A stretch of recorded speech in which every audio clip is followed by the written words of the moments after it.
Hi friends, welcome to NS hand embroidery. ఇంకో అందమైన blouse design ఏ విధంగా చేయాలో చూపిస్తాను. మీలో ఎవరికైనా యారీ ఆన్లైన్ రికార్డెడ్ వీడియోస్ కావాలి అన్నా, యారీ డిజైన్ పేపర్స్ లేదా బుక్స్ కానీ కావాలి అన్నా స్క్రీన్ పైన కనిపిస్తున్న నెంబర్కి వాట్సాప్ చేయండి. ఆల్రెడీ స్టిచ్ చేసిన బ్లౌజ్ని 12" వుడెన్ ఫ్రేమ్కి పెట్టాను. ఇక్కడ white glass marking pencil use చేసి డ్రాయింగ్ అనేది వేస్తున్నాను.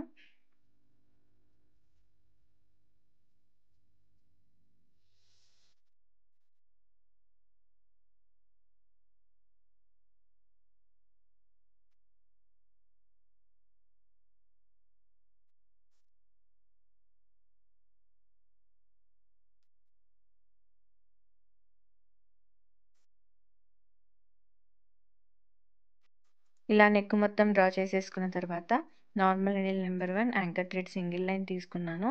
ఇక్కడ కర్వ్స్ అన్నిటిని మనం గ్యాప్ స్టిచ్ అనేది స్టిచ్ చేసుకోవాలి. అంటే ఒక దగ్గర మనకి థ్రెడ్ కనిపిస్తుంది, ఇంకొక దగ్గర గ్యాప్ అనేది వస్తుంది. ఈ విధంగా ఈ కర్వ్స్ అన్నిటిని కూడా స్టిచ్ చేసుకోవాలి.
ఇలా అన్ని కర్వ్స్ని మనం స్టిచ్ చేసేసుకున్న తర్వాత normal needle number 11 normal sewing thread తీసుకున్నాను. మధ్యలో 3 పర్ల్, దాని చుట్టూ 2 షుగర్ బీడ్స్ స్టిచ్ చేస్తున్నాను. ఈ 3 పర్ల్కి నాకు 9 బీడ్స్ తీసుకున్నాను. ఎక్కడైతే స్టార్ట్ చేసామో అక్కడే నీడిల్ అనేది కిందకి దింపేసి మళ్ళీ ఒక 2-3 రింగ్స్కి సపోర్ట్ నాట్ అనేది వేసుకోవాలి.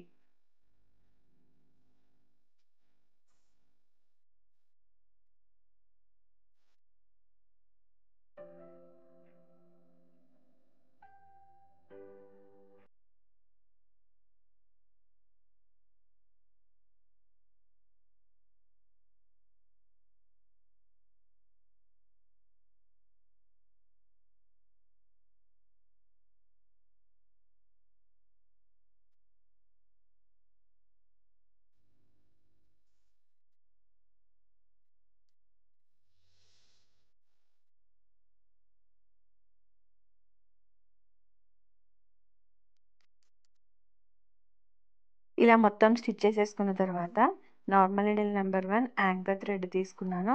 మనం ఈ చిన్న బుట్టి వర్క్ పైన ఒక 6 టైమ్స్ లాంగ్ ఫ్రెంచ్ నాట్స్ అనేవి స్టిచ్ చేసుకోవాలి. ఈ కలర్ థ్రెడ్ అనేది మనకి మ్యాచింగ్ అయ్యే విధంగా, అంటే మన శారీ కలర్ ఏది ఉంటే ఆ కలర్ థ్రెడ్ తీసుకోవచ్చు. నేనైతే రెడ్ కలర్ యాంకర్ థ్రెడ్ తీసుకొని 6 టైమ్స్ లాంగ్ ఫ్రెంచ్ నాట్స్ అనేవి స్టిచ్ చేస్తున్నాను.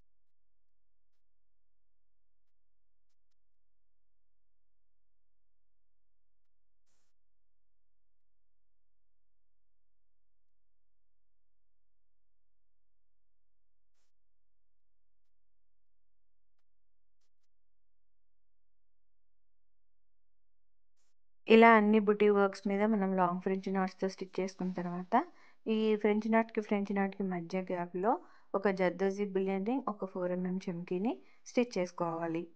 వీటి మధ్యలో మనకి జర్దోజీ రింగ్, 4 చమ్కీ అన్ని లైన్స్‌కి మధ్యలో గ్యాప్స్‌లో ఈ విధంగా స్టిచ్ చేసుకోవాలి.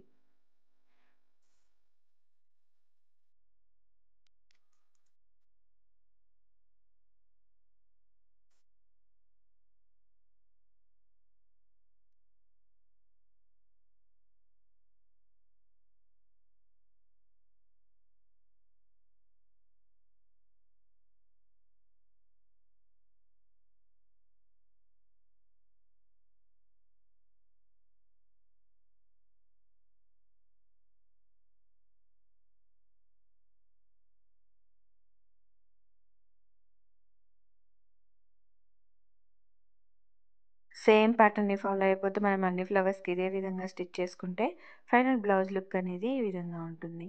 మీకు ఈ వీడియో నచ్చితే లైక్ చేయండి, షేర్ చేయండి. ఛానల్‌ని సబ్స్క్రైబ్ చేసుకొని బెల్ సింబల్ తప్పకుండా క్లిక్ చేయండి. Thank you for watching friends.